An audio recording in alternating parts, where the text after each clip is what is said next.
vou repetir esses cursos, sabe? Que formaria uma bolsa de lagrangiana, para partícula, tá? Aquilo ali eu vou supor que vocês já aprenderam, eu vou ficar refazendo o curso da graduação, não. Então, eu vou fazer um curso de mecânica clássica, sim, só que é mecânica de sistemas contínuos, portanto, vamos trabalhar com campos e não com partículas discretas, tá? Então, o nosso sistema vai ser, vamos estudar os campos clássicos, não relativísticos e relativísticos. Eu vou colocar aqui os tópicos que nós vamos abordar. Esses campos clássicos eu já vou começar hoje, né? Hoje eu estou só fazendo um esquema geral aqui de apresentação. Tá? Então, o esquema é, então, nós vamos ver uma autovariação, né? Mais uma autovariação.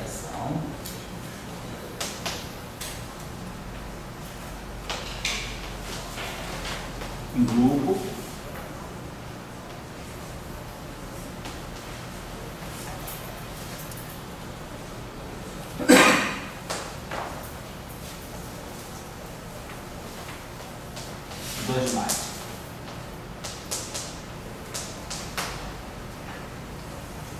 Quarta-feira eu escolhi esse dia, porque vai ser um dia que eu vou ter que estar fora do coloque, fora do estado, eu vou deixar já marcado esse dia para vocês fazerem a avaliação, que eu não preciso estar aqui, tá?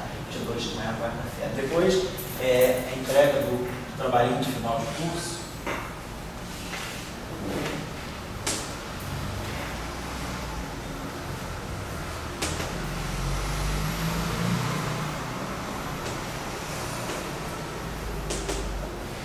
No dia 31 de julho, caso vocês tenham tempo para... Aí o tópico vocês vão, ao longo do curso, vocês podem me consultar, né, para saber que tópico vocês vão querer abordar. Ou se quiserem falar que já tem orientador, de repente conversa com o orientador, procura um tópico que possa ser útil para o assunto de tese, se for o caso. Se houver algum tipo de interseção entre os tópicos do curso, o assunto da tese, vocês podem fazer um trabalho já direcionado para a tese, não tem problema, né? Levantamento da literatura, tá? Então, geralmente eu coloco essa entrega desse trabalho no finalzinho do mês de julho para vocês poderem trabalhar em paz. Né? Se for preciso, eu estico também. Esse ano, o prazo era 28 de fevereiro, eu acabei estendendo até hoje. Eu recebi trabalho até hoje, dia 20 de março. Não tem problema, eu falo com a secretaria segura um pouquinho. O importante é, quer fazer bem, precisa de mais tempo, então faz mais tempo. Mas não faça questão, quer ser o prazo meia-noite do dia 31 está fora. Tá? Se for preciso, a gente estende também. Vamos botar uma data só para disciplinar aí a gente, né? Então, isso aí, às vezes, né, vai poder depender de vocês. Se vocês acharem que fica complicado fazer um trabalho, quem não quiser fazer o trabalho, o essay, pode fazer uma avaliação oral. Então, eu costumo dar avaliação oral. Prefiro a avaliação oral, é melhor que prova escrita. Eu não acredito muito em prova escrita. Porque prova escrita a gente cisca daqui e dali, você acaba fazendo as coisas, mas de repente você nem sabe direito o que está fazendo. Prova oral você não tem como enganar, você está no 4. Né? Eu fui educado lá onde eu fiz o doutorado, a gente tinha que fazer nos 2 primeiros anos do doutorado 18 exames orais. E é a melhor coisa, porque você prepara o exame oral, aquilo fica bem organizado na tua cabeça, todos os tópicos, eu sorteio o tópico do exame oral. Quando você sorteia o tópico, você já tem tudo na cabeça, mais ou menos, o que você vai falar. Então, organiza muito o raciocínio da gente, o sentido do espírito crítico, porque as provas que você tem 4 horas, você risca daqui e faz um pedaço da primeira, volta para a segunda, no final, você tem uma porção de coisa feita, mas tudo desconectado. Ao passo que uma prova oral, você é obrigado a fazer prova oral com 2 professores, né? A gente tem chapéu externo, obviamente. Então, a gente coloca 2 professores e a pessoa apresenta o tópico, né? Mas não é pegadinha para resolver o problema no quadro neutro, não. Coloca um tempo e fala, escute aí tudo que você sabe sobre o formalismo newtoniano, certo? O cara vai lá e fala, então, sistema caótico, o cara vai lá e fala alguma coisa. Então, eu gosto de fazer isso. Vocês podem escolher entre o essay, escrito, ou bastante saudade, dá uma olhada. Esse semestre eu fiz prova oral em conjunto. Em dezembro a gente fez uma prova em conjunto, eu boto às vezes as pessoas que querem ser examinadas oralmente na sala e a gente faz uma avaliação oral em conjunto, com perguntas assim, e gera discussão, para a gente sentir mais ou menos como é que o nível de discussão está acontecendo. A gente consegue perceber se o estudante adquiriu maturidade no assunto, ou se ele simplesmente sabe o assunto, tá? Quando você tua avaliação em um grupo, o teu curso de mecânica clássica, ele faz a natureza trabalhar em grupo ou individualmente? Assim? A natureza trabalha em grupo, mas a gente, para entender a natureza, a gente prefere organizar individualmente, né? A gente pensa no elétrico. A natureza tem muitos elétrons, né? O teu curso de mecânica clássica vai trabalhar individualmente. Assim, acho que o processo de aprendizado é individual, cada um tem um tempo. Não, digo, o comportamento das partículas. Não estou falando. Vai ser grupo. O teu curso, vamos trabalhar individualmente na tua mecânica clássica? Não, é um grupo. Vamos falar de sistemas contínuos. Nada de falar mais de sistema de N partículas. Sistema é contínuo, é campo, mais partículas. Tá? Então, pode escolher também a variação oral. Aí fica a critério de vocês.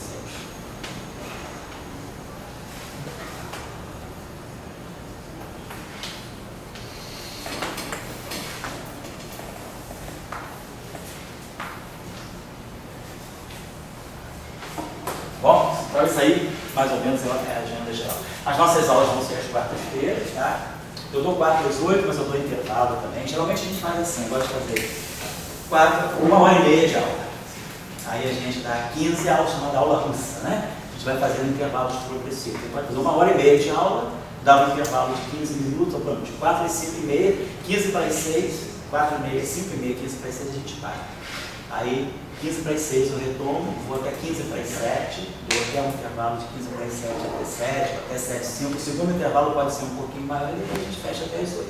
Tem dia que a gente embala, aí eu termino mais cedo. Se a gente embalar direto, eu termino 7h30 também, tá certo? Aí vai ser dependendo do dia, do cansaço, né? Aí a gente vê na hora. Mas geralmente eu dou pelo menos 2 intervalos para vocês darem para respirar, tá certo?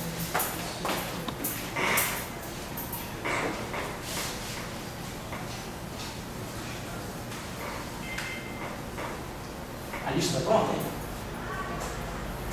Está com o Gilson, né? Gilson, né?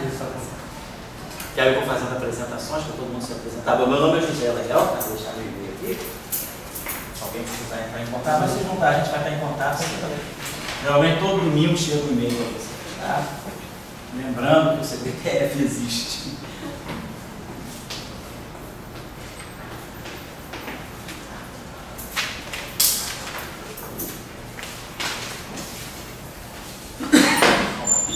Bom, você se apresenta aí, por favor. Você não tem grandados, não, mas primeiro, como é seu nominho? Helena, você que me escreveu, você trabalha, eu te conheci de vista, você trabalha para a Magda, então você está de ouvinte no curso, mas quer participar da lista, né, para poder estar recebendo o material. Milena, você... Como eu falei para o senhor, está com o horário, mas eu queria ver a aula. É bom, depois vai fazer concurso, né? Não, esse depois, porque eu coloco no final do ano. Aí depois da qualificação, sabe, o marco na aula. Mas você já está no programa do CPTF, já está inscrito oficialmente? Já. É doutorado? Tá certo. Então você vai fazer biofísica? Porque na época eu fiz no Recife, né? E lá a carga horária é maior do que no mestrado. Tá certo. Até no doutorado também é maior do que assim, então eu acabei com é maior do que aqui, mas não é maior do que o nosso grupo. Não. Eu tenho muita aula. O que vocês vão ter mais é aula, até se chatear. Mas tá certo, você deve ter uma carga mais aliviada assim. Tá legal, então, Milena. Então, você que é a Milena que me escreveu, prazer em te conhecer. Tá claro. Você, esqueci teu nome, Nilo, tá certo. Você já está no doutorado, tá? Não, está. Essa disciplina para você está inscrito, tá? Não. De ouvinte, tá certo. Então, você está inscrito, né? O Carlos Eduardo do CAP, né? Carlos está na antropologia, né, Carlos? Você está em que área mesmo? Qual é a tua área de pesquisa? Mecânica física. Você está com Constantino? Tá certo. Então você que discutiu comigo aquela questão do SO4. Sim. Tá certo, não estou lembrado. Tá certo, tá bem. Você, querida? Eu sou a Ana Paula, estou no doutorado aqui, no grupo de cosmologia, e cheguei no meio do ano passado. Veio te ajudar? Não. Veio da onde? Vim de Vitória, Espírito Santo. Veio de Ontem eu estava com a camisa do Sosa. Sabe que o pessoal de cosmologia vem muita gente para ajudar, né? Vem muita gente da Unifei, tá certo? Então você, Ana Paula, veio de Vitória, tá certo? Flávio, se apresenta aí aos teus colegas. Eu sou professor de matemática, mas eu estou fazendo as matérias aqui do doutorado do professor. O Flávio é simpatizante, por enquanto, mas frequenta os cursos do CPTF, ele é professor do ensino médio, está pretendendo entrar pelo mestrado e doutorado do CPTF, mas está comendo pelas beiradas, está chegando pelos cursos, certo? Se internalizando com o CPTF para depois entrar para valer no programa. Você fez o ano passado, foi eletromagnetismo com a gente. Foi. E mecânica clássica eu já fiz anteriormente. Já tinha feito. Você, Nil, por favor. Meu nome é André, eu terminei mestrado em astronomia no Observatório Nacional e queria melhorar a minha formação em física. Mas você está no CBTF? Eu estou como disciplina avulsa. Ah, isolada. Disciplina isolada se chama aqui. Você está no N? Continua no N? O Cabão está de passe livre. Estou de passe livre. Tá certo. Quem te orientou lá? Renato Duque. Ah, sim, tá certo. Você já está no pós-doc. Meu nome é Robinson, fazendo de mestrado. Dá mestrado, cara? Mestrado. E estou no INCA, no Grupo de Cosmologia. Você também é cosmologia, né? Está trabalhando com quem atualmente? Felipe. Tá com Uau. Tá certo. Você? Eu sou João João? e eu comecei a mestrado agora, eu não tenho... Tá certo. Você veio de onde? Da PUC, primeira PUC. Veio da PUC, né? Tinha iniciação científica lá? Eu fiz Desde com quem? com a Patrícia Lustosa. Ah, tá, conheço. Certo. Então você dá de matéria condensada, né? Eu tô tentando sair dessa, assim, na verdade. Tá certo. Vai mudar de vida. É. Tá bom, mas tudo bem. Eu fui aluno da PUC, eu fiz a graduação na PUC também, quando eu era garoto, quando eu era jovem. Então tá certo. Então você está no CBTF mesmo, estudante do CBTF, né? Então tá legal. João? João. Não, João Paulo, João. Não, só João. Bom, se eu conhece nosso amigo que veio de São Paulo, eu estou empregando para Guaratinga, tá? Mas tem uma tese lá em Guará. Aliás, não vou tempo. O primeiro ônibus está lá às 6h15 da manhã. Chega na 11 horas ou chega? É Sampaio, é Sampaio. Então, de lá pra cá é 6h10 da manhã, o primeiro. De lá para cá também, né? Não, daqui para lá é 6h15, eu sei. Liguei para a rodoviária hoje. Mas dá para chegar lá 11 horas, não dá? Que a tese é 3h30 da tarde. Eu coloco no máximo 5 horas. Eu também coloco 5 horas assim, então tá legal. Eu estava pensando em pegar um São Paulo, Chega saltar 11 da horas, estrada. meio-dia no máximo. Se eu pegar um São Paulo, os ônibus de aviação coberta estavam naquele posto na entrada de Itapetiguará. Eles podem parar, você sabe dizer? Porque senão eu pegaria até um ônibus mais cedo. Mas eu estou pensando em pegar amanhã 6h15 de aviação Sampaio. Chega lá umas 11h. Chega, acho que chega Porque tranquilo. a tese é 3h30. Dá tempo. Deixa eu dar tempo, acho que eu vi o Denis tá. É alguma coisa de casa? Esqueceu alguma roupa lá para trazer? Um abraço, né? Vou dar um abraço ao pessoal. O tamanho das leguias. Você, por favor. Eu sou de Guaratinga, né? Você é de Guará? Ah, a gente conversou. Chamo Luiz. Mas, ó. Não tenho área definida. Você veio de que lado, né? De que área? Eu trabalhei com Brangique, com o Júlio. Ah, você trabalhou com o Júlio Rocha, né, Branchique? Daí eu estou sem área, sem trabalhador. Não, tá certo. Ah, vocês. Depois coisa que eu você pode perguntar fazer. se o senhor conhece algum professor que tem bolsa, assim, porque eu estou sem bolsa. Você está sem bolsa? Ah, porque aí já tem professor que tem bolsa de projeto. Aí você pode. Mas aí geralmente as bolsas de projeto física fundamental. Física teórica é bem difícil, mas eu posso ver isso para você na CFC. Por enquanto está sem bolsa, né? Mas às vezes acontece a bolsa aparecer também, que às vezes entra umas cotas aí. Você está com bolsa? Estou. Qual é o teu nome mesmo? Luiz. Luiz. Professor. Você? Bom, meu nome é Daniel, Daniel. fazendo mestrado aqui no CBPF, entrei agora. Sou formado na UFC do Ceará, em engenharia mecânica, na verdade, mas estou mudando de área e pretendo me especializar em gravitação quântica e entrar aqui no ICRA. Então tá certo. Você não veio da física lá no departamento de física? Não, mas eu fui bolsa estudar física. Foi com quem? Carlos Alberto? Não por causa Alberto, Renan. Ah, foi Renan. Mas eles são... Fez o doutorado aqui com a gente. Tipo, ele semana passada a gente estava lá no Maranhão. Ele está por aqui ainda Não, ele já voltou para o Ceará. A gente se encontrou lá no São Luís, na conferência semana passada. Ele já voltou para casa, por favor. Ele ficou um ano aqui na UERJ, né? Voltou. Gilson, né? Gilson veio da UERJ, né? Já Sim, vindo da UERJ. acabou o curso lá, né? Acabei agora, comecei mestrado agora. Trabalho de sociólogo aqui. Então você já é terapista, já, né? Você? Meu nome é Jean, eu estou como aluno isolado aqui no CBPF. Tenho minha graduação na Estadual de Londrina. Ah, você veio da UEL? Não, Você conhece a Bruna? conheço. Conhece também a Flávia? Flávia, sim, está no terceiro ano lá. Flávia, eu estou orientando o TCC dela. Certo. A Bruna também andou tendo uns cursos por aqui, mas a Bruna voltou para Londrina. Ela voltou para a UEL. Você trabalhou com quem lá?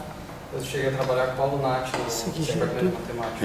Sim. Você veio da física mesmo? Sim. Conhece o Big Sample? Andrei? Edson? Edson, sim. Tá, estão sempre o Andrei está sempre aqui. Andrei, meu parceirão aqui, a gente está sempre aqui. Beleza. Tá certo. Você é João também, né? Não, tá. Tá, você veio de Juiz de Fora, tá no INE. Tá no INE. Tá fazendo iniciação científica, né?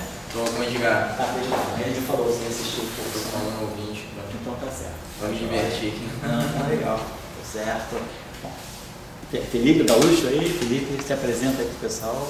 Meu nome é Felipe, estou fazendo mestrado, estou no segundo ano do mestrado aqui. E atualmente estou na área de mecânica estatística. Mecânica, né? Você tá com quem? Com o Evaldo? Com o Evaldo, né? Evaldo e o outro amigo dele, o Sassol Fernando Nova, né? Tá legal. Daniel? É Daniel, também sou mestrando aqui, também segundo período, segundo ano.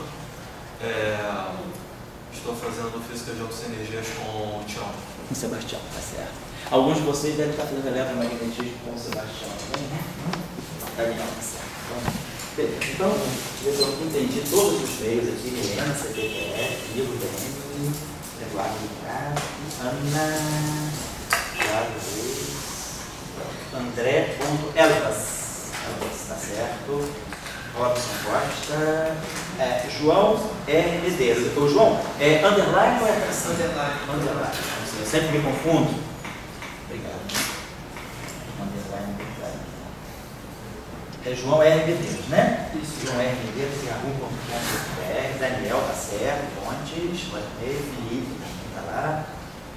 Jean, Júnior ou Júnior? Júnior, sem R. Sem R, Júnior. Jean Júnior Pimenta, gmail.com. Beleza? Otávio, tracinho, Moura, é isso mesmo? São dois tracinhos? Dois underlines. Aí é errado. Meu problema é sempre o underline. Então, dois underlines, né? Otávio. Eu também tem uns pontos. Não, eu vi que é Jean.Júnior.Pimenta. Isso. Obrigado, tá? Então tá aqui, Otávio. Underline, Moura, Gilson.Correia Silva, tá certo. Aí aqui vem Daniel, DW, underline, deu atrás. Daniel, DW, Daniel Wagner, né? Tracinho, Alves, hotmail.com, Luiz, Rodolfo, cbpf.br e Flávio Lúcio. Lúcio. Fábio, né? Então, vocês não tem um Gmail, não?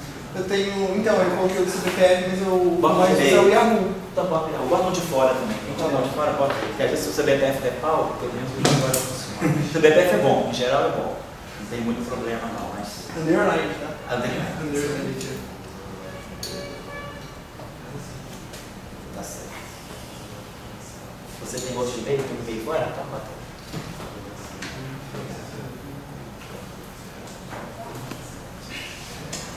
Então, minha defesa de tese, né? Não, mas é doutorado, né? Doutorado.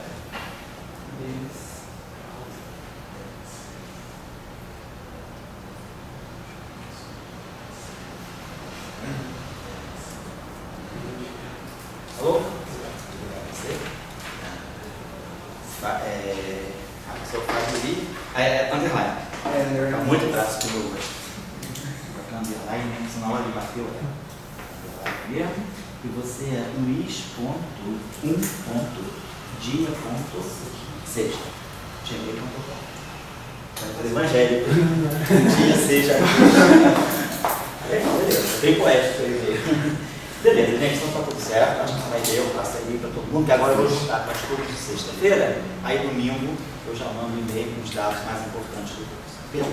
Bom, então vamos discutir os tópicos. As áreas, mais ou menos. Tem algum físico daqueles experimentais, né? Não tem calo na mão? Tem físico experimental de calo na mão. Não tem calo, mas tem que punha quebrada, né? Devido ao aparelho, quebrou as unhas, né? Você. De tanto fazer cálculo, né? Dá certo. Eu já fiz teoria de campo também, adquiri certos calos aí, de tanto fazer gráfico de Fag umas vezes, né? Já foi o tempo, quando eu tinha doutorado, eu tinha um calo, né? Agora fiquei preguiçoso. Os alunos aqui têm calo, né? Então tá. Então você é experimental mesmo, né? Tá certo. Tem algum tópico assim que você gostaria de ligar para a mecânica para aprofundar? Tem alguma coisa assim? Teoria do campo, né? Então isso a gente vai mexer aqui, beleza. Então a gente vai falar aqui de teoria de campo com supercondutividade, escopo anal, transição de fase. Isso a gente vai colocar. Isso te interessa? Tá certo. Beleza, então a gente vai falar. está dentro, então está dentro, eu já tinha pensado nisso também. Bom, você, eu já sei teus gostos, o Flávio também. Alguém tem alguma coisa assim interessante que gostaria de trazer para o curso, que não é convencional, às vezes, pelo curso de mecânica clássica, algum assunto fora, assim, sei lá, energia escura, sei lá, alguma coisa assim que possa ser... Vou dar uma série de tópicos que a gente vai abordar, mas aí vocês também têm direito, se quiserem colocar alguns assuntos que querem conhecer, tá certo? De qualquer maneira, eu vou colocar essa discussão da condutividade aqui quando a gente fizer teoria de gate, quando a gente fizer falar sobre invariância de gate, né? Que é importante tanto na mecânica, quanto na eletromagnetismo, quanto na mecânica quântica, quanto todas as áreas da física, para a gente falar sobre a condutividade. Eu vou colocar os tópicos. Vou falar sobre spin. Vou falar sobre, vou colocar aqui, vamos trabalhar um pouco com a discussão da dinâmica do spin. O que é o spin na mecânica clássica? Como é que a gente pode formular uma mecânica pseudoclássica do spin? E aí isso vai trazer a supersimetria. Então vamos trabalhar alguns modelos mecânicos supersimétrica, não teoria quântica supersimétrica, mas alguns exemplos de teoria clássica supersimétrica. Eu vou fazer para vocês. Uma sugestão de assunto, será que vão ser os assuntos para serem para o trabalho, né? Ou para o curso também. Não, não sei se esse assunto é o setor escalar do modelo padrão. Ótimo, se eu for escalar do modelo padrão, geralmente eu faço aqui no curso, porque você pode fazer o modelo sigma, por exemplo. Quer dizer, está falando do Higgs, né? Mas aí a gente pode generalizar o Higgs como o modelo sigma não linear, que é muito importante em ferromagnetismo, né? Tem uma aplicação bastante grande. Agora, quem já ouviu falar desses sistemas de matéria condensada, desses sistemas de separação carga-spin, né? Esses novos materiais planários, né? Que apresentam esse fenômeno bem interessante de formação de dois tipos de estruturas, os rótulos e os espinos, né? Sai o spin do elétron, sai para um lado, e a carga do elétron vai para o outro lado. É como se houvesse dois tipos de excitação. E isso aí leva a um setor escalar, que a gente pode descrever de um modelo sigma no linear. Eu estava pensando em colocar. Então, eu vou colocar uma proposta aqui de temas, tá? Que a gente vai, em princípio, abordar e depois a gente pode mexer também. Né? Então, vamos começar descrevendo, né, a transição aos tópicos. Né? Vamos começar a trabalhar a transição partículas, né, do sistema de partículas, vamos para campos. Esses campos eles podem ser não relativísticos ou relativísticos. Né?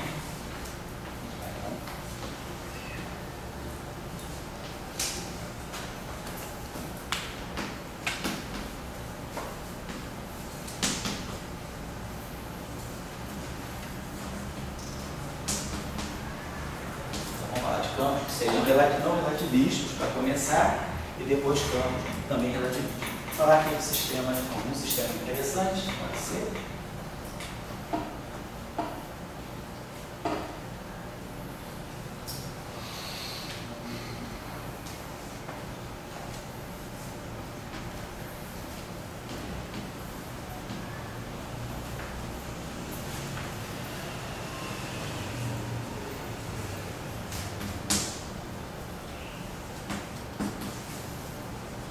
Então vamos aproveitar o ensejo, já que a gente vai falar de campo, vamos falar de campo eletromagnético e vamos discutir alguns efeitos interessantes no eletromagnetismo. Hoje a gente sabe que o eletromagnetismo está sujeito a muitas variantes. Né? Hoje a gente tem catalogado cerca de, né, o último levantamento de novembro, nós temos 28 categorias de teorias eletromagnéticas que a gente pode trabalhar. Claro, o inicial é Maxwell, a gente parte de Maxwell e depois foi falar em várias. São 31. Não, é porque eu não atualizei minha lista, eu peguei minha lista de novembro.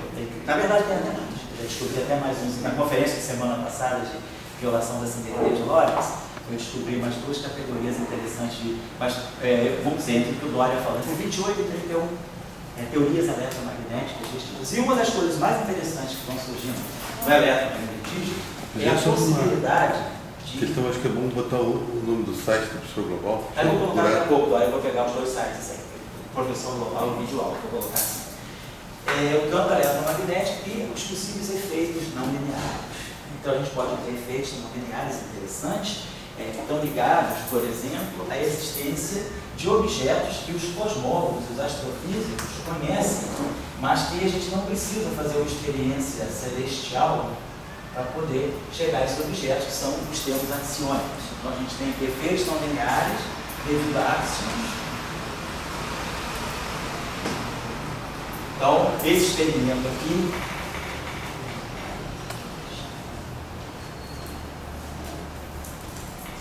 esse experimento é muito interessante, é o Light Shining Through a Wall, é a luz que brilha através de uma parede, é um experimento que a luz é jogada sobre uma parede completamente opaca, mas ela passa para o lado de lá, ela atravessa a parede opaca. O fóton, ele se transforma num objeto chamado áxion, através de interações não lineares, e ele reaparece do outro lado da barreira sob a forma de novo de fóton. Então isso aí comporta uma possível evidência de efeitos não lineares na eletromagnetismo. E o outro experimento, que é a polarização do vácuo por lasers, TDLAS, que também é um experimento de alta precisão, que vem sendo trabalhado, ainda sem resultados conclusivos, né, na Universidade de Padua, na Itália, sobre também efeitos de não linearidade dentro da eletrodinâmica. Então nós temos correções não lineares à equação de Maxwell. Por exemplo, tipo divergência de E não é mais bobo. Tem divergência de E, que posso ter um termo do tipo, algo do tipo divergência de E. Aqui tem um parâmetro, nós vamos discutir, e aqui eu posso ter alguma coisa do tipo P ao quadrado, né? Então eu tenho que é cúbico dos campos que pode corrigir as equações de Maxwell. Esse termo aqui pode estar ligado a fenômenos bastante interessantes, né, que são chamados de birrefringência, em que os experimentos de astrofísica com luz proveniente de galáxias distintas podem estar indicando também através da chamada birrefringência desses raios, né? Então tem uma série desses raios luminosos, dessa radiação, às vezes radiação X também, não é só espectroscopia visível, mas espectroscopia sobretudo de raio-x, que pode ser interessante para discutir esses efeitos não lineares. Estou usando o campo eletromagnético porque é um campo que é conhecido de vocês e com isso eu também tenho uma interface com o curso do Sebastião. A gente pode aproveitar para falar dessa discussão em dois fóruns distintos, né? E aí, nós vamos falar do que o colega colocou, que é o setor escalar. Nós vamos falar aqui dos chamados modelos sigma lineares.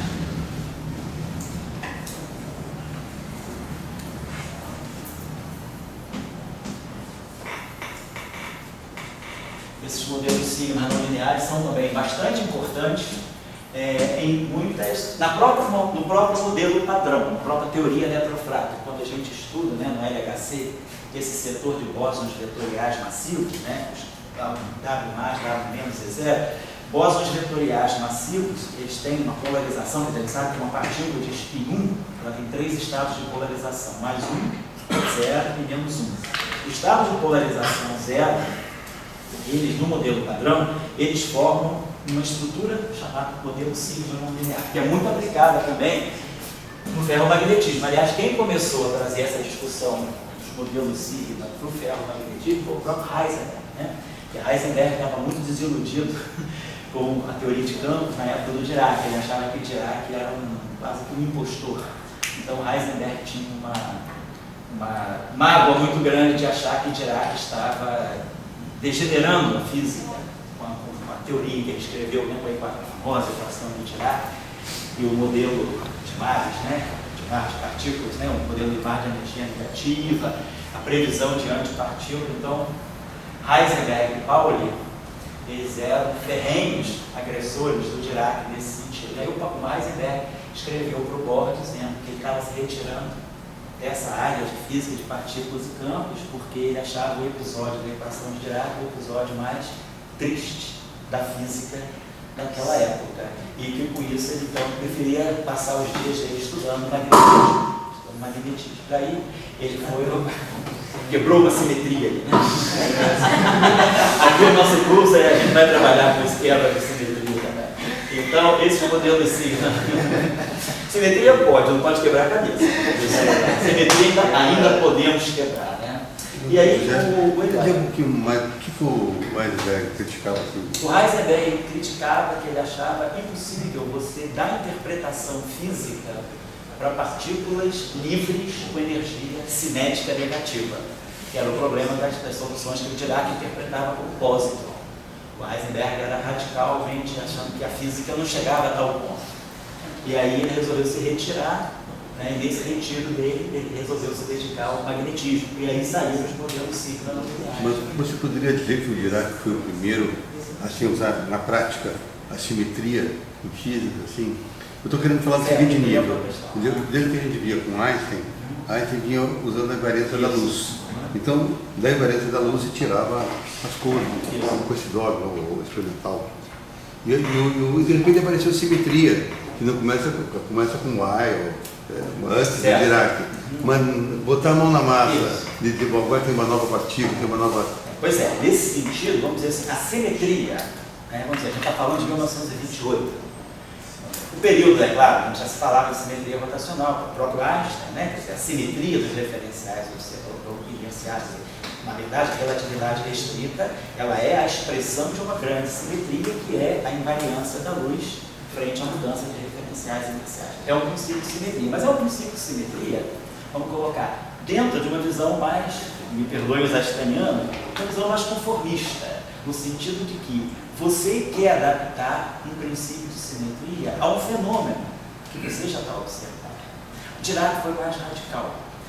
Com a entrada da mecânica quântica, o próprio Dirac, quando ele escreveu o primeiro tratado que funda mesmo a mecânica quântica como uma nova disciplina da física, né, em 1926, que ele faz aquele tratado chamado Teoria das Transformações, que ele nem chamava ainda de mecânica quântica, que eram transformações, eram medidas, na verdade. Né? Então, Dirac, quando ele escreveu o princípio das transformações, a teoria das transformações e funda, vamos dizer, a mecânica quântica, a simetria, começa a ver, fica claro que a simetria tem um papel muito importante nos sistemas atômicos, porque ela vai responder pelas leis de degenerescência.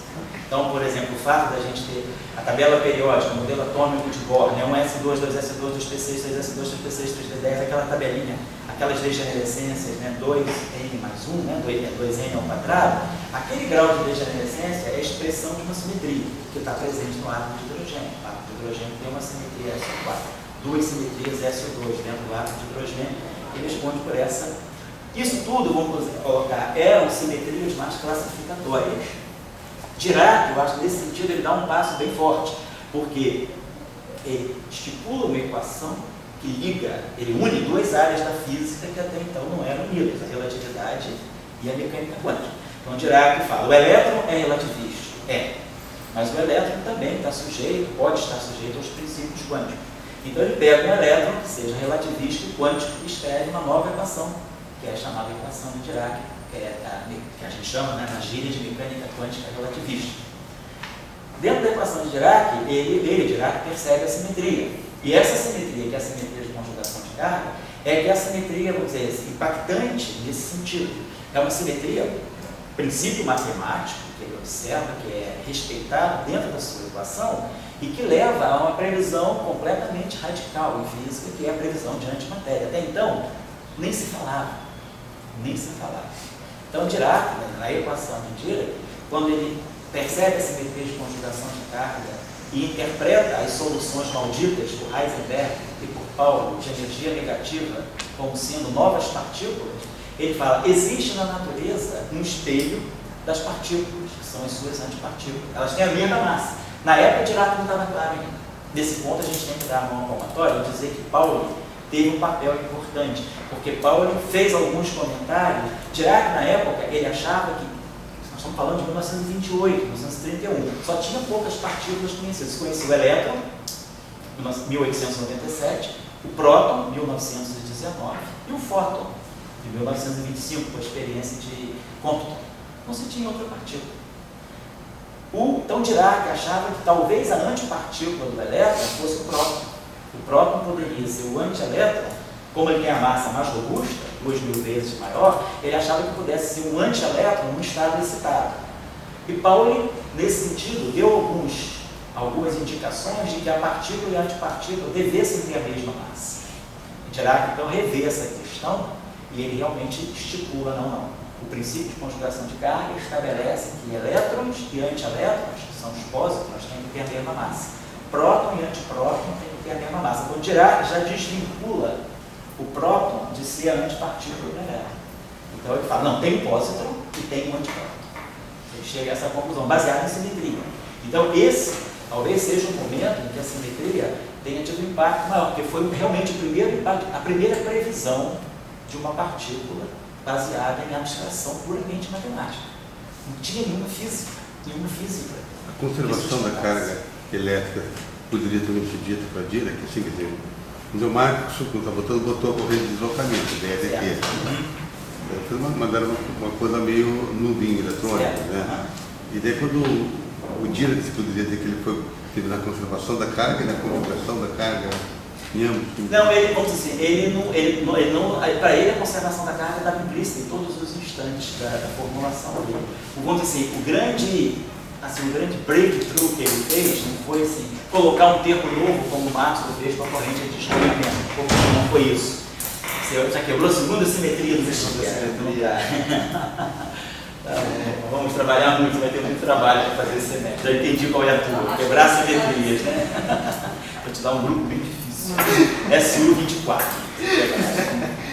Então, o Dirac, ele não lançou mão de nenhum princípio assim, muito novo, assim, de conservação, princípio antigo, conservação de carga. O que Dirac lançou mão, na verdade, foi de uma interpretação.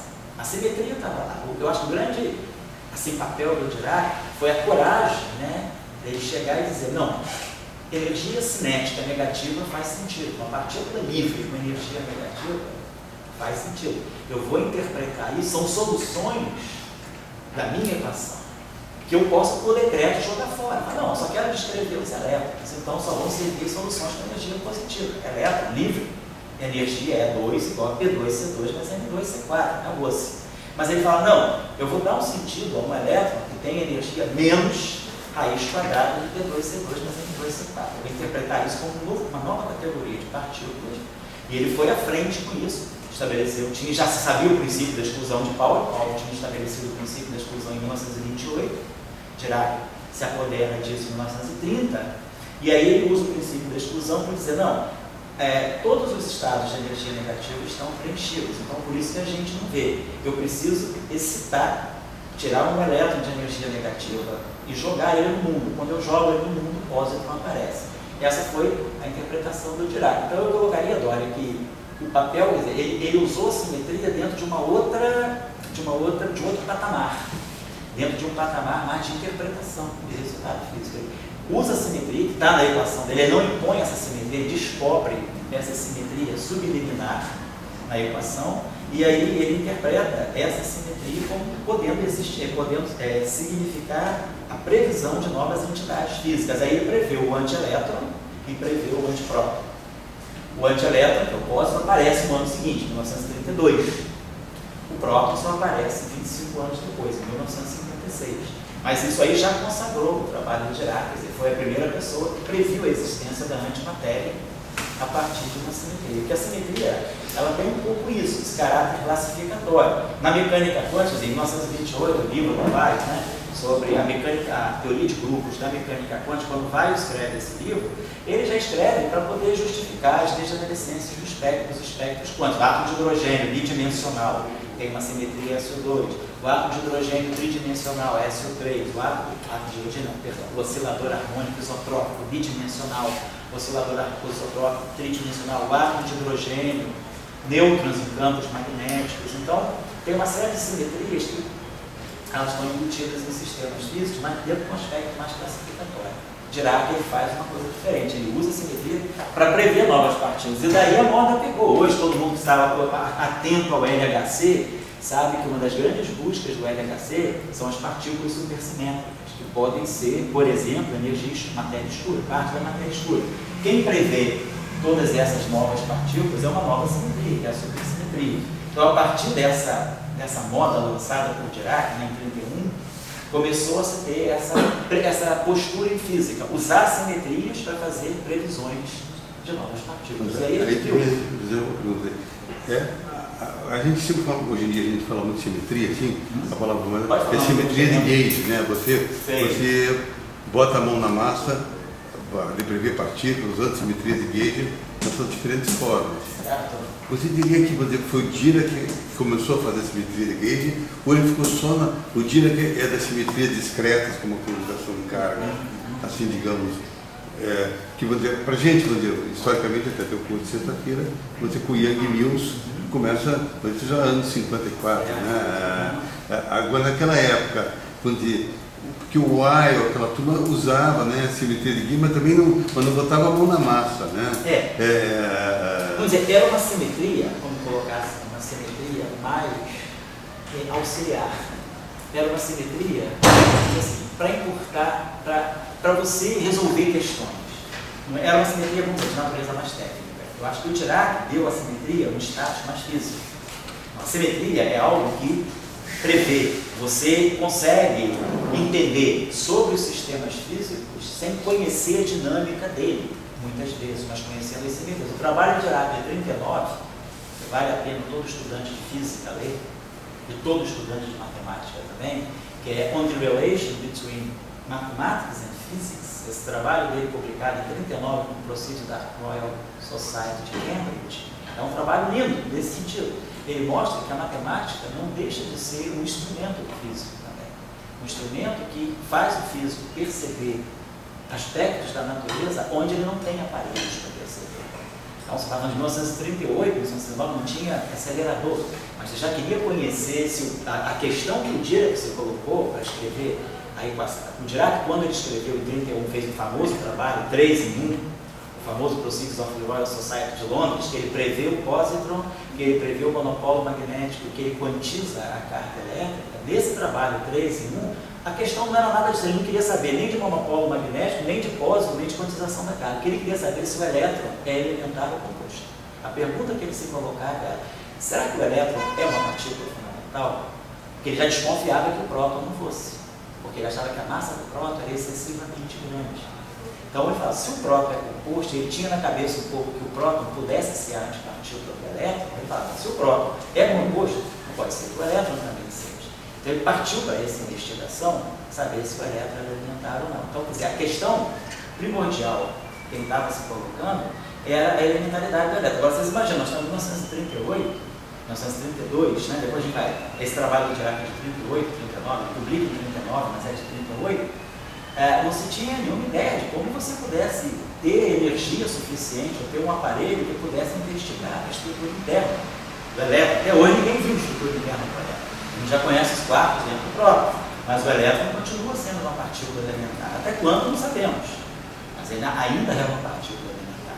Então o Dirac colocou essa questão. Essa questão ele falou, só pode ser respondida com uma matemática mais abstrata.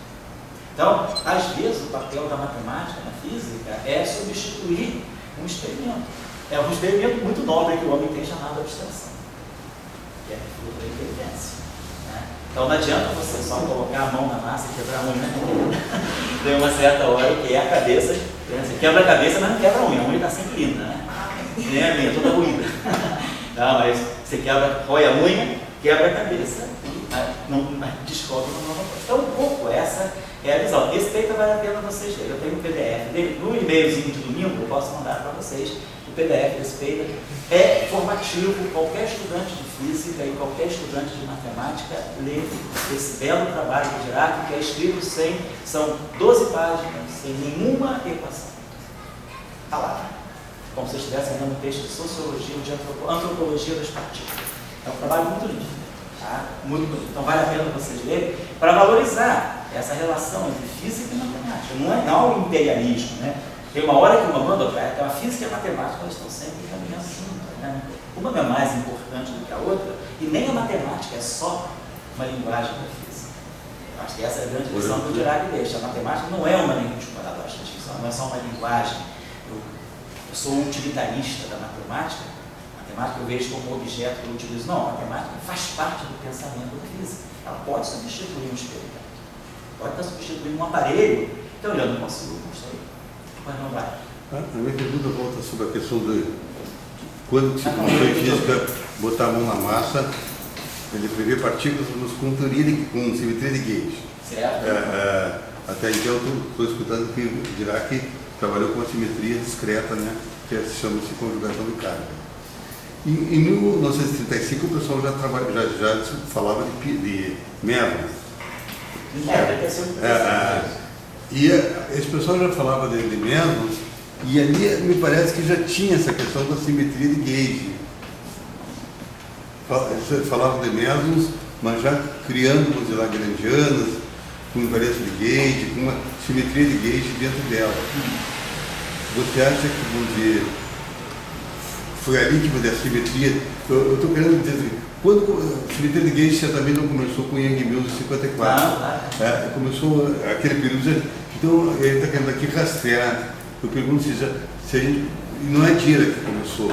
Dirac, só para você ter uma ideia, em 54 Young Mills, simetria de gauge, mas Dirac, em 33, Enrico Fermi já lança a mão da invariância de gauge da eletrodinâmica. 33, aquele trabalho dele, onde quantum electrodynamics.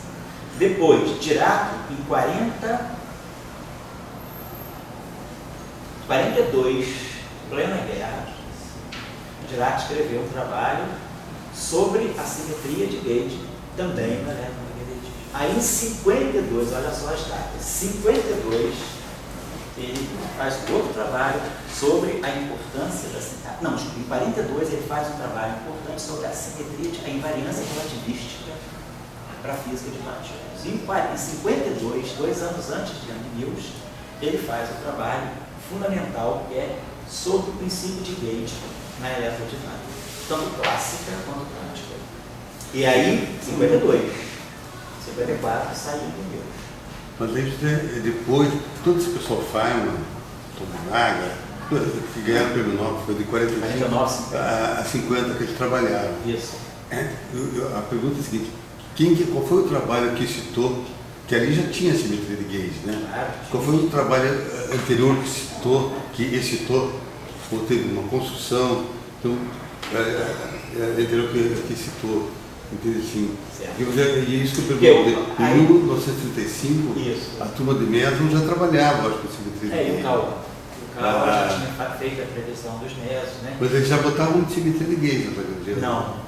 Eles tinham uma simetria global, SO2, mas não tinha uma simetria global. Exato, eles não tinham uma global. Bom, a literatura, se vocês olharem a literatura, vocês vão ver muita referência ao trabalho do Weil, trabalho na simetria de escala. Mas não é exatamente a simetria. A simetria de Weil, ela foi muito apropriada para descrever algum tipo de transformação de gauge. Mas eu acho que pela análise histórica que a gente pode fazer, os trabalhos importantes que culminaram com o Young Mills foram os trabalhos do Fermi e do Dirac sobre o papel da simetria de gauge na descrição da eletrodinâmica quântica, em colocação. Então, esses trabalhos são trabalhos do Fermi de 33, cara. 33, é muito bem antigo. Dirac, o primeiro trabalho de teoria quântica de campo mesmo foi o de Dirac de 27. Mas o Fermi retoma essa discussão em 33, porque Dirac já tinha feito a equação dele, e em 31 Dirac já tinha mostrado a existência da antimatéria, e em 32 a antimatéria foi medida, foi detectada, né? E aí, por Anderson.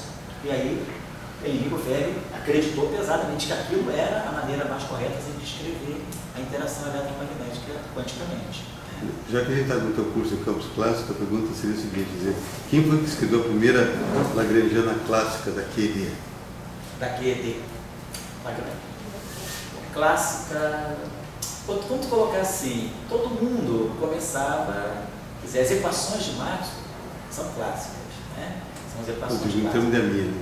Agora quando você usa a formulação de Minkowski, em 20, Dirac, vocês têm ideia, Dirac em 24, 23, ele não conhecia as equações de Maxwell. Quando ele entrou no doutorado em 1923, ele falava que um dos grandes assim, furos na formação dele é que ele tinha ouvido falar nas equações de Maxwell, ele não tinha estudado ainda as equações de Maxwell. Então, nessa época, 23 que eu estou falando, né? Ele entrou pela física atômica, depois é que ele entrou pesado na teoria de campo. Em 24, 25, você já tinha a formulação covariante do eletromagnetismo. Você já tinha um lagrangiano clássico, uma ação clássica para descrever eletrodinámica de massa. Já sabia derivar as equações de massa do princípio variacional. O teorema de Nader, dessa época, de 17, 18. O Dirac, ele era engenheiro elétrico. Pois é, ele era engenheiro de formação. E os cursos de engenharia elétrica, somente aqui no Brasil, eles não dão a equação de massa. Propriamente, né? E ele era de, digamos, 1923, que ele entrou no doutorado, ele falava isso, que ele num seminário ouviu falar nas equações de Marx. Ele achou aquilo muito interessante, ele ficou muito estimulado por aquilo. Mas aí ele entrou trabalhando em física atômica, problema de emissão, de átomo, ele só começou a trocar nessas coisas em 25, 26, né? 2 anos. Na verdade é uma aplicação. Né? Oi? Na verdade o que engenharia é aplicação. É mais aplicação. Não aquela parte microscópica. Não a parte microscópica. Então vamos fazer formulação lagrangiana e newtoniana para campos e simetrias na formulação canônica, uma approach canônica. Que é o que vocês já ouviram falar de você, teorema de Nader, conservações, né? São simetrias na approach canônica.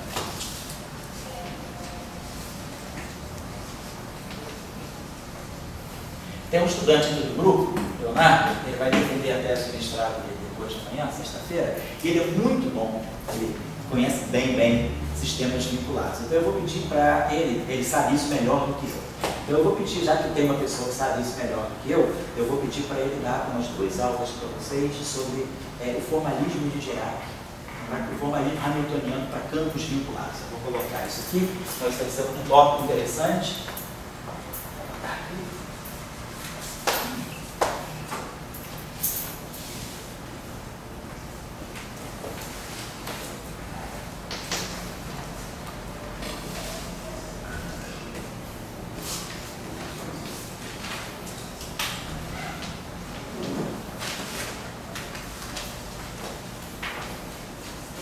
Tudo isso que nós estamos fazendo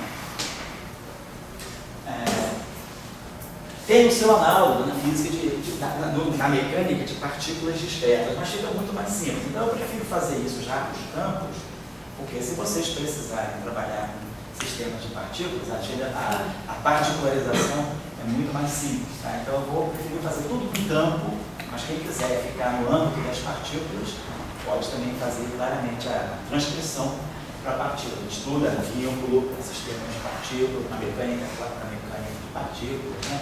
Estuda simetrias, teorema de Nader, mas eu vou tentar fazer tudo para campo, porque já fica uma coisa, acho que todo mundo, né? Dificilmente, na vida profissional, muito difícil, a não ser que o cara se dedique realmente a essa área de pesquisa. A gente poucas vezes trabalha com as partículas, a gente geralmente trabalha com campos. O pessoal da matéria condensada trabalha o tempo todo com campos, né? Campo médio, não importa.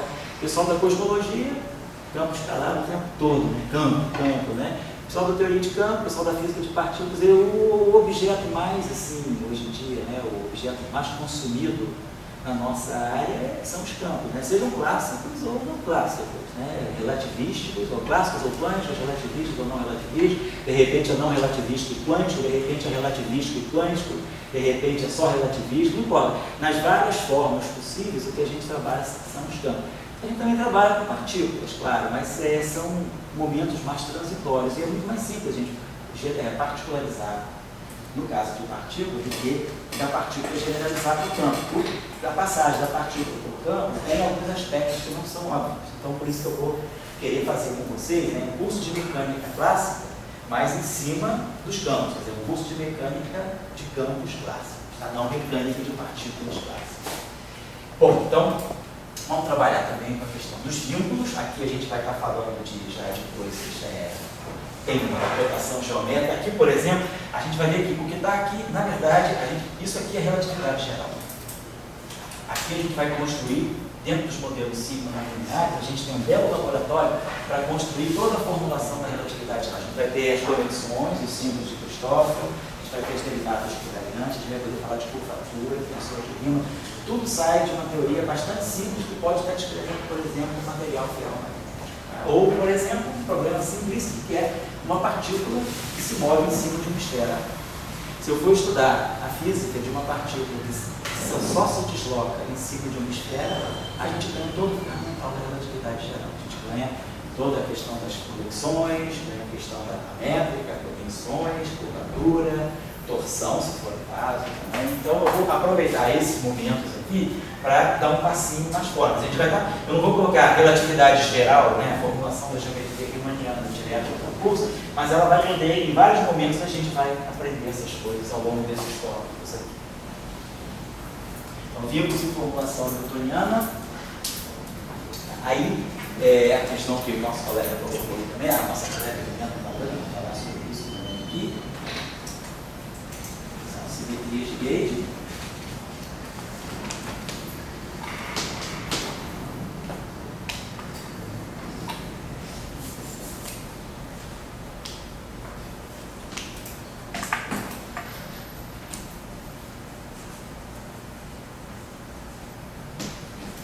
Simetrias discretas e contínuas.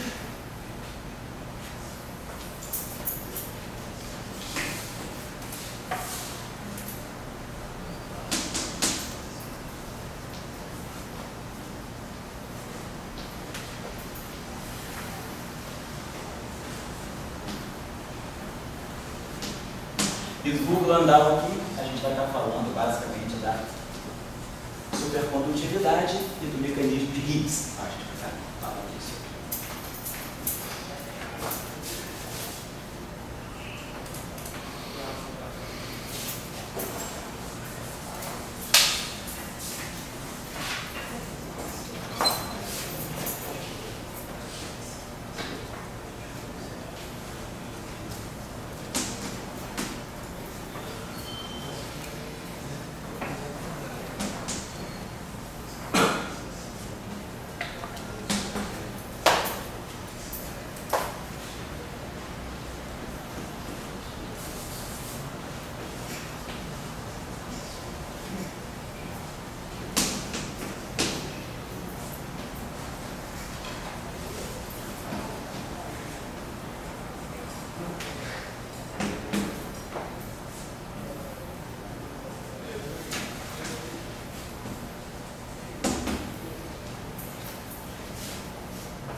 Então, isso aí a gente dá mais ou menos já tentar ter uma tintura aí sobre alguns. Claro que esses tópicos vão ser abertos, né? A gente vai ter muita coisa e também tem coisas que eu não vou ficar aqui o tempo todo ensinando. Eu acho que vocês já passaram dessa época, né?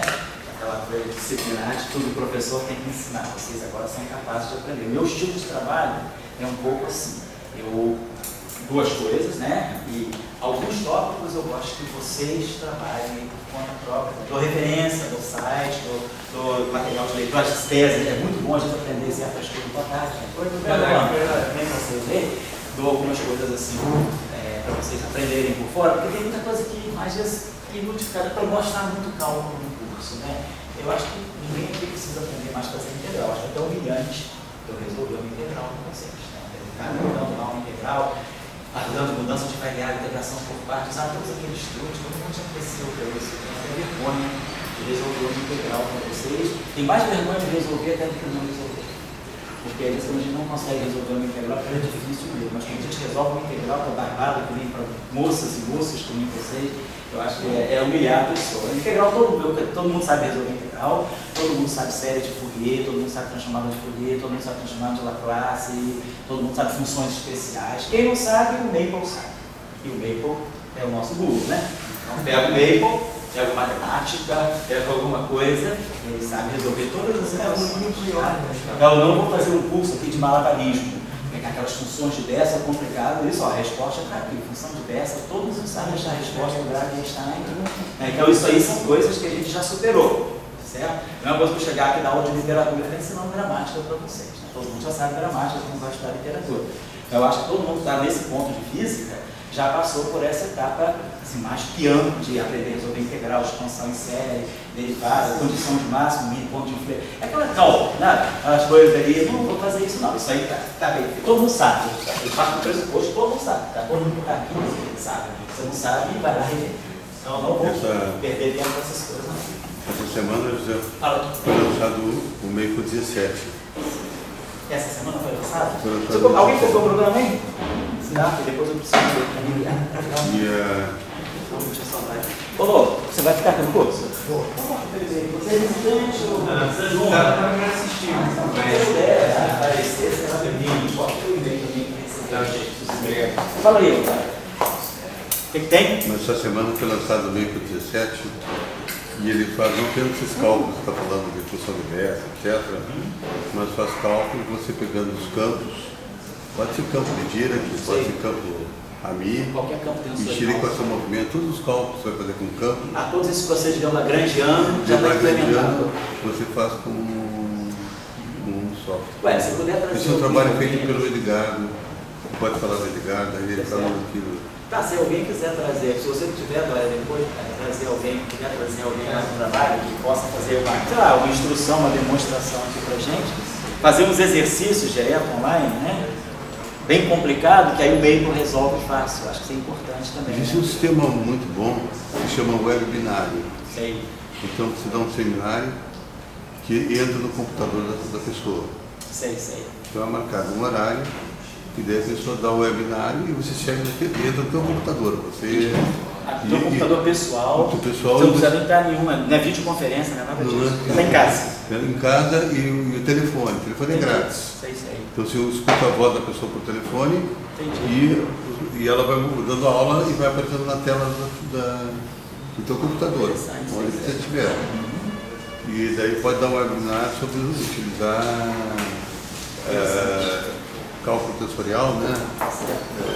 Conhecia não. Porque o Edgar, que é uma pessoa aqui que...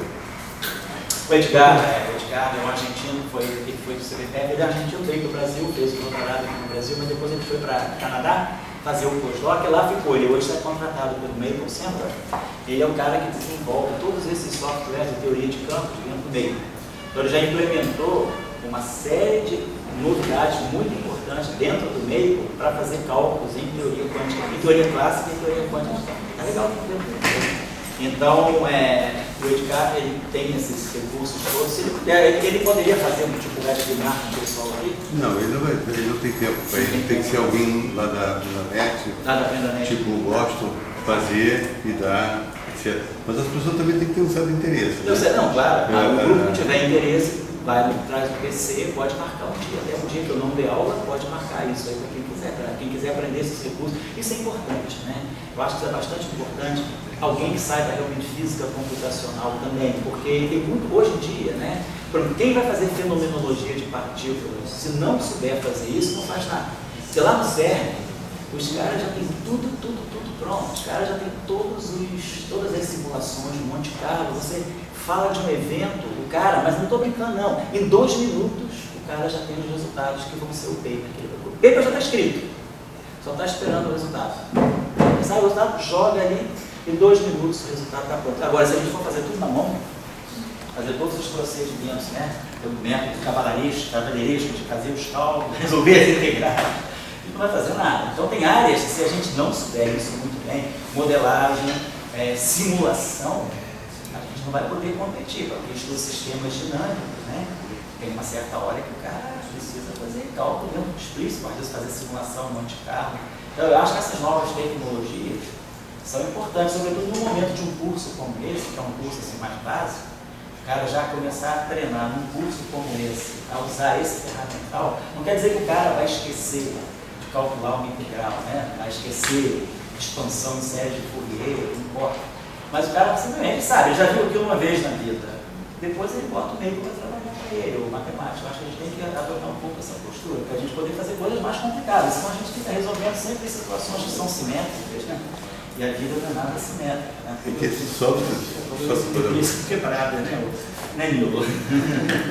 Esse software queria uma indústria do automóvel, entendeu? A cada ano, você não pode comparar o Volkswagen de hoje do 10 anos atrás, lá fora, entende? Assim, então, quer dizer, a capacidade de fazer cálculos para você muda a cada ano. E como a gente não tem essa cultura, a gente fica pensando que tudo é uma palavra só, matemática. Que vocês têm que saber resolver os cálculos integrais, isso é problema pessoal. Né? Se o cara sabe resolver integral, eu suponho que o cara que chegou no CBPF saiba. Então eu não vou ficar testando, o cara errou em integral, ou pagar uma integral difícil, para o cara levar 2 dias fazendo integral e não estudar a física do problema.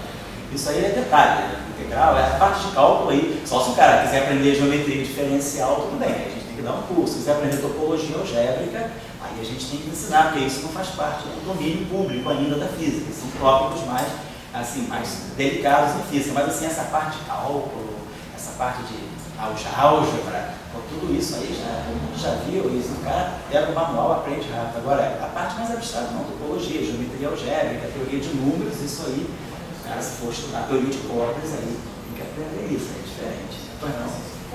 Eu tive interesse pessoal, assim, eu sempre fiquei muito curiosa em termos da teoria do caos, porque às vezes a gente estuda muita física e assim, fica muito nebuloso, até na época do doutorado, assim. Sim. Até Você gostaria disso? Uma vez aqui no curso eu coloquei, eu estava orientando uma tese de doutorado e aí a gente trabalhou integrabilidade em cálculo em teoria de campo, que é complicado. Em física, em partículas, em sistemas de partículas, existem teoremas, existem critérios de estudar causa e integrabilidade. Isso está bem determinado. Agora, em teoria de campos, a questão está em matéria. Então, eu posso colocar aqui no curso. Eu vou colocar aqui, então, esse tópico também. Causa e integrabilidade em teoria clássica de campos. Vamos ver se a gente consegue fazer algumas coisas. Tá? Acho que é interessante isso, sim. Estudar esse regime caótico, né? Professor, do mesmo jeito, aquela parte do SO4 que nós falamos, cada vez que eu fazia, que eu procurava no Google este 4 dimensões, tudo botava Minkowski. Sei. Euclidiano. Estava 4 dimensões. Tá. SO4, não SO13. Você queria ver o SO4 mesmo? Eu vou estar começando isso no curso de iniciação científica agora. Esse sábado agora não, hoje é dia 23, provavelmente dia 30 de abril, no início de abril, na próxima, eu tenho que terminar um SO2, aí eu vou começar SO4 para iniciação científica. Mas aí você não precisa virar, a aula é sábado, está gravada. Depois eu vou gravar essa aula de novo, você assiste. Porque eu fiz a realização eu fiz uso do produto exterior e a realização do tensor métrico. Isso. E não posso fazer zero momento angular em 4 dimensões. Não sei porquê. Não sei se meus cálculos estão errados, mas eu fiz 2 vezes os cálculos e acho que não estou errado, mas o sistema de equações do meu sistema era muito grande. Eu não estou aqui. Sexta-feira. Vamos colocar esse tópico aqui, até para os cosmólogos, isso aqui é importante, né? Porque eu sei que vocês, quando vão estudar a solução das equações diferenciais acopladas, daqueles modelos cosmológicos, vocês podem entrar em regime de caos. Então, isso é uma coisa que tem critérios que vêm sendo estudados para caos em teoria clássica de campos. Isso aí não é assim. Esse caos em teoria clássica de campos aí é um problema muito grande. Em mecânica de partícula, já tem muitos teoremas, a situação é muito clara, mas em teoria clássica de campos, não podemos colocar isso, vai ser interessante. Só um comentário, eu acho assim, não que seja necessário entrar aprofundar nesse assunto, claro. Mas é porque às vezes é nebuloso da gente começar a estudar, sabe? Eu tenho uma tese que eu orientei, o cara faz 2 capítulos de revisão sobre isso. Ele faz um capítulo de revisão sobre causa e integrabilidade mecânica de partículas e depois ele faz em teoria de campos clássica. Aí depois eu dou a tese para vocês, tá? Que vendeu essa tese, acho que é 2006, tá? Eu dou para vocês isso aí. Aí tem vários critérios ali sobre trabalhos clássicos, né? O FADF mexeu sobre isso, então, sobretudo os russos são fortes nessa discussão do caos em teoria de campos. Bom, então tá legal. Que horas tem que o relógio viu que parou para trazer pilha? A gente tem 5h35. Ah, então tá. Então a gente vai até 5h30. Não até 5h15 para as 6, eu dou um intervalo de 15 para as 6 e 6 horas. Acho que eu tenho pilha lá na sala. Então, ele está mexendo, tá? Na média. Deve estar parado na média. Vamos tirar a pilhazinha. Vamos jogar fora um vídeo selecionado. Eu acho que tem pilha lá na sala. eu trago. Então, quando for 15 para as 6, vocês me avisam aí, por favor. Né? E aí a gente... Bom, então vamos lá. Então, o primeiro tópico aí, a gente está querendo passar das partículas para os campos. Oi, fala. Você vai falar de renormalização em algum momento? Aqui não. Nesse curso não vai dar para falar, não. Pode ser um curso de supergravidade desses textos. De hoje não vai dar. Não tem muito contexto, não. Pode ser que, de repente, né, uma pergunta vai levando a gente está falando, né, mas não estudando. Bom, então, o que a gente está... O problema todo da mecânica, né, que a mecânica newtoniana é a descrição de sistemas de partículas. E a gente está querendo fazer a transição para sistemas contínuos. E esses sistemas contínuos são descritos por campos. Então, como eu falei com vocês, esses campos podem ser clássicos ou relativísticos, clássicos no sentido de não relativísticos. Ou esses campos também podem ser clássicos relativísticos e ao mesmo tempo quânticos. Então, à medida que o campo deixa de ser clássico, passa a ser relativístico, ou deixa de ser clássico e passa a ser relativista e quântico, ele vai ganhando mais estrutura. O campo vai ganhando mais vamos dizer, mais atributos. Né? Então, o campo clássico, para nós, normalmente, quando a gente fala de um campo clássico que não precisa ser relativístico, então, um campo clássico nós imaginamos que seja alguma representação, ou representar assim, reto, né? Alguma representação irredutível, né? Irreducible representation, tá? Do grupo SO3. É o grupo que vocês conhecem lá da mecânica das transformações de Galileu. Né? A mecânica newtoniana, ela tem invariância galileana. Ela é invariante por transformações de SO3, então, transformações que têm essa característica aqui. T' é igual a T mais uma constante, e x', e, por exemplo, tem uma matriz aqui que pode ser RJ, XJ, pode ter aqui o tempo, pode ser VIC, e aqui o Psi. Então, essas são chamadas transformações de Galileu. Transformação de Galileu, aqui eu tenho uma matriz de SO3, uma matriz ortogonal 3×3, especial, com determinante 1. Então, uma matriz de SO3, né? O que é uma matriz de SO3? É uma matriz que tem essa característica aqui. Ela é transposta, né? Ela é ortogonal, desculpa. Ela é ortogonal, o inverso dela é transposta, e ela tem determinante 1. O S significa especial. Determinante igual ao ortogonal. Todos nós sabemos que uma matriz ortogonal satisfaz a essa condição. A matriz ortogonal N por N, ela satisfaz a essa condição. Portanto, se eu tirar o determinante dessa equação, o determinante dessa matriz ao quadrado vai ser 1. Então, toda matriz ortogonal tem determinante mais ou menos 1. Qualquer que seja a matriz ortogonal, o determinante é mais ou menos 1 por causa dessa relação. Só tirar o determinante aqui e o determinante aqui. Matriz de determinante 1, o produto delas dá sempre uma matriz de determinante 1. Se eu multiplicar duas matrizes com determinante menos 1, eu ganho uma matriz de determinante 1. Eu saio da categoria. Mas qualquer matriz que eu multiplicar que tenha determinante 1, continua com determinante 1. Se eu inverter uma matriz de determinante 1, ela continua com determinante 1.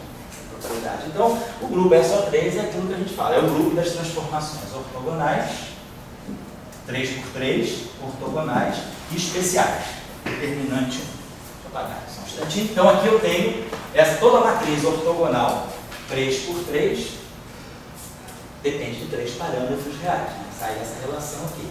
Quando eu pego R transposto, R igual a identidade, né? Essa equação aqui é uma equação, em princípio eu tenho 9 elementos. Essa matriz, isso aqui é um sistema de 9 equações, que é uma matriz 3×3, é um sistema de 9 equações. Com 9 variáveis. Em princípio, a minha matriz é 3×3, alfa, beta, gama, delta, elementos. Mas aí esse vínculo aqui, ele me diz que toda a diagonal dela tem que ser 1. E eu excluo todos os elementos. Aí essa matriz aqui, por construção, é simétrica. Então, quando eu impuser as equações que saem daqui, essa parte em cima da diagonal é igual à parte embaixo da diagonal. Então, eu vou ter 3 vínculos na diagonal, eu vou ter que impor que o elemento 1 aqui é igual a 1, o elemento 2 desse produto é igual a 1, o elemento 3 é igual a 1. Então, tem 3 vínculos entre esses parâmetros. E depois, os vínculos que estão em cima são os mesmos que estão embaixo. Então, a condição de ortogonalidade define 6 condições de vínculo. Então, sobra no final do dia 3 parâmetros independentes. E a gente sabe lá do nosso curso básico que uma matriz ortogonal 3×3 ela é parametrizada pelos 3 ângulos de Euler, né? São os 3 ângulos de rotação. Então, aqui eu tenho 3 parâmetros reais. Aqui eu tenho 3 parâmetros reais, são as 3 velocidades. O referencial não só pode estar rodado, mas ele pode estar boostado. O cara pode estar se movendo. Então, aqui eu tenho outros 3 parâmetros reais. E aqui eu tenho as translações. Então, esse setor aqui me dá 3, 6, 9, 10. Então, eu tenho 10 parâmetros. O grupo de Galileu é um grupo de 10 parâmetros. Um parâmetro que pode estar dando a translação temporal. Um parâmetro vetorial que está dando a translação espacial. Esse aqui também está dando como se fosse uma transformação sem rotação, com os eixos paralelos, mas com um sistema transladado com velocidade constante. É um boost galileano, não é um boost relativista. E aqui as matrizes de rotação. Então, o grupo de Galileu é um grupo de 10 parâmetros. O que está embutido no grupo de Galileu, mais importante, que dá o característica dos campos, é o grupo de rotações. Quando a gente faz aquele famoso curso de Física 1, primeira pergunta, ou Física 0, né? Introdução à física. Classifique grandezas, dê exemplos de grandezas escalares, vetoriais, escalares, tensoriais, né? Acho que no IAR ninguém pede, né? Mas já vou te repetir, né? Então, vocês já podem conhecer. Então, a gente sabe que eu estou classificando as grandezas de acordo com as características que elas têm sob rotações.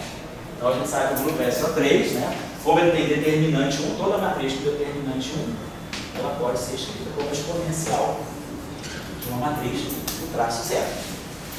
É álgebra linear, né? Toda matriz de determinante 1 pode ser escrita como exponencial de uma matriz do traço zero. Então, se eu parametrizar a matriz ortogonal dessa forma, a matriz especial dessa forma, por ela ser ortogonal, essa relação vai valer. O transposto dela, o transposto da exponencial é a exponencial do transposto, e a inversa da exponencial é isso aqui. Então, a gente sabe que toda matriz ortogonal, ela pode ser escrita como exponencial de matrizes antissimétricas. Então, as matrizes antissimétricas são importantes porque elas definem, na verdade, as matrizes ortogonais. Isso aqui é o que nós chamamos de grupo, e isso aqui é o que nós chamamos de álgebra de Lie. Então, a álgebra de SO3, isso está nas aulas que eu ia explicar, quem quiser pegar o site vai poder ver lá. Então, essa matriz ômega é uma matriz antissimétrica 3×3. A matriz antissimétrica 3×3 mais geral que eu posso escrever é essa aqui.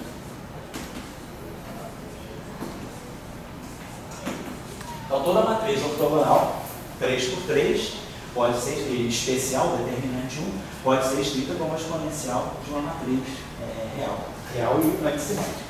Essa matriz aqui não pode ser expandida nessa base. Vamos trocar esse menos aqui, esse mais aqui, a questão de gosto.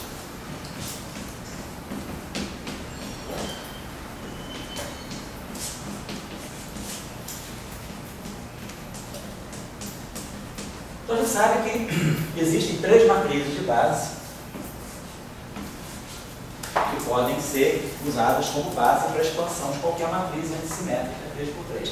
Essas são as chamadas matrizes geradoras da álgebra de SO3. Quando a gente fala de rotação, a gente está falando disso.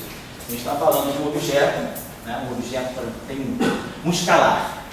Quando eu faço as rotações nas coordenadas, minha coordenada de posição, ela sofre essa transformação, onde essa matriz aqui é exatamente uma matriz dessa categoria. Eu posso botar aqui essa. Então, essa matriz aqui garante, né, que esse objeto, e aí tem uma outra propriedade importante, que isso aqui garante que o produto escalar é invariante. Se eu pegar para qualquer vetor, né, se transforma desse modo. Posso escrever isso aqui na forma vetorial. Vetor, matriz, vetor. Então, o produto escalar de 2 vetores eu posso colocar em forma matricial, né, V' transposto, V'. Então, isso aqui vai me dar V transposto, L transposto, L. Então, se essa matriz aqui é ortogonal, automaticamente o produto escalar, o módulo desse vetor é preservado, o produto escalar em geral é preservado, então essa matriz preserva a geometria, ela preserva os ângulos e os módulos dos vetores.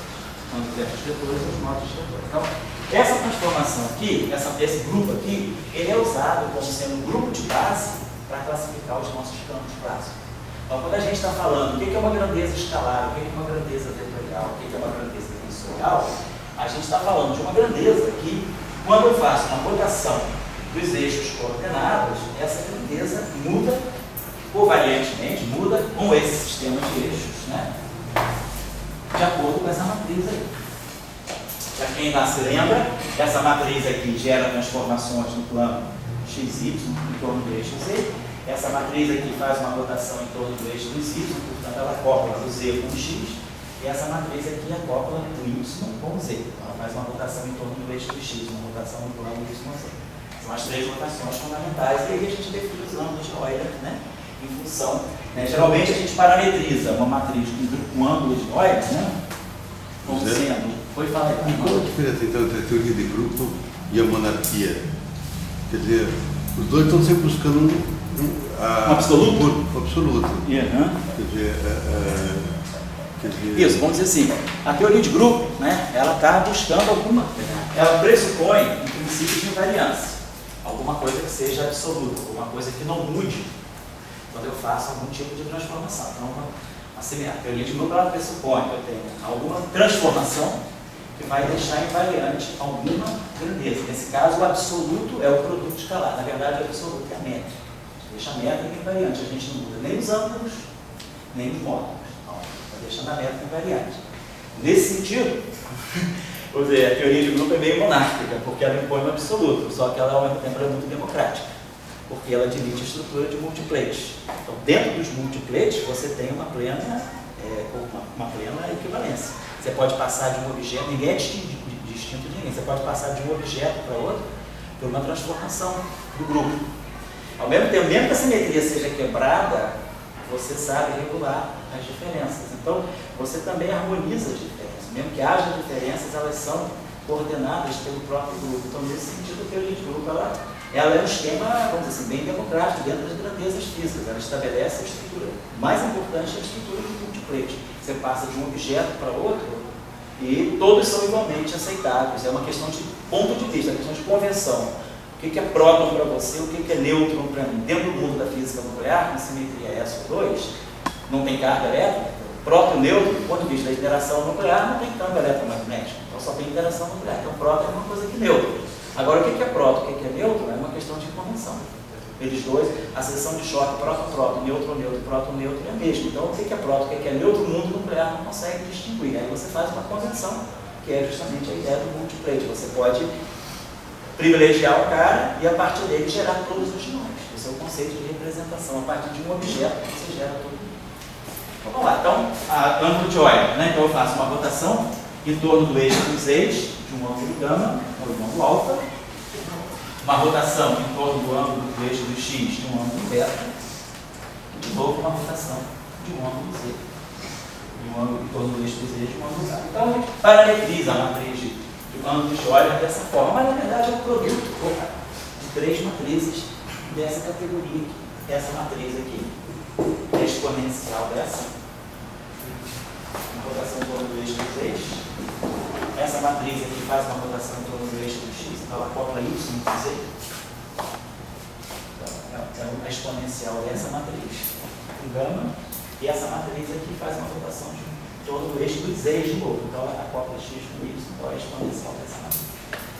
A gente vai usar essa parametrização, né, do grupo S. Então, para nós, eu estou dando um intervalo, tá? Então vamos classificar grandezas escalares. O que é o campo escalar? Campo escalar, para nós, então, vai ser um objeto que é definido em todo o espaço. Então, pensando, campo escalar clássico. Ele é um objeto que é definido em todo ponto do espaço. Eu tenho esse campo, essa função, que me leva x desse espaço unidimensional, só tem uma componente, e a transformação que caracteriza esse objeto como um escalar, é que se nós fizermos uma rotação SO3, no sentido passivo, né, rodando o sistema de eixos, estou fazendo isso aqui. Tem esse sistema de eixos.